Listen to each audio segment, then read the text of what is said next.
আপনারা শুনছেন হরার সন্ধ্যা সৃঞ্জয়ের সাথে।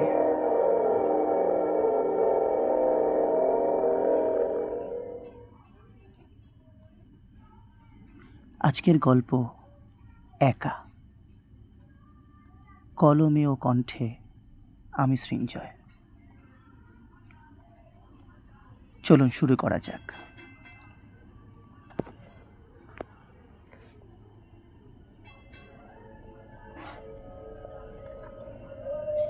আমি, শুধু আমি, এই বড় বাড়িতে রাতের নিস্তব্ধতায় শুধু আমি আর আমার নিঃশ্বাসের শব্দ। প্রতিটি ঘরের কোণে কোণে অন্ধকার যেন জমে আছে। জানালা দিয়ে একটু ঠান্ডা হাওয়া ঢুকছে,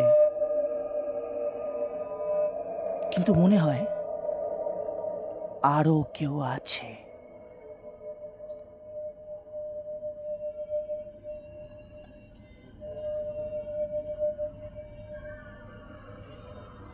আমার পায়ের শব্দ মেঝেতে টিকটিক করে, কিন্তু আমার পায়ের শব্দের পাশে আরও একটা শব্দ।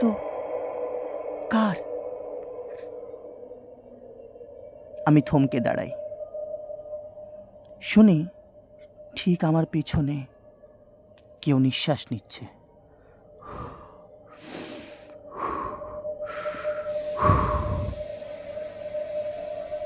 কিন্তু আমি একা, ঠিক না?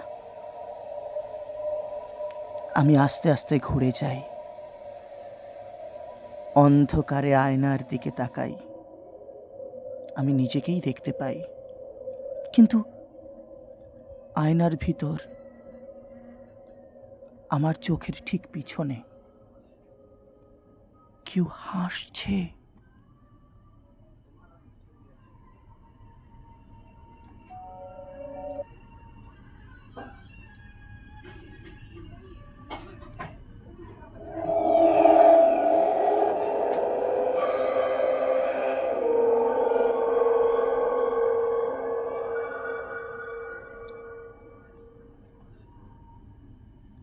আমি ভয় কাঁপতে থাকি, আমার কণ্ঠস্বর হারিয়ে যায়।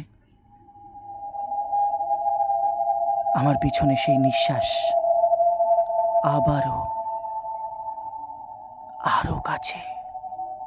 আমি চিৎকার করতে চাই, কিন্তু কিন্তু গলা শুকিয়ে গেছে। আমার ছায়া আয়নার ভিতর আমারই দিকে এগিয়ে আসছে। হ্যাঁ, আমার ছায়া, কিন্তু আমি তো দাঁড়িয়ে আছি।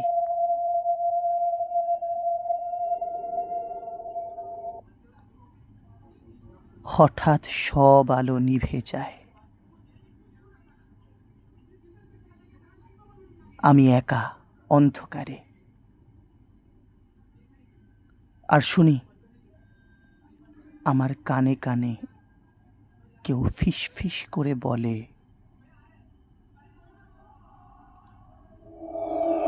তুমি একা নও।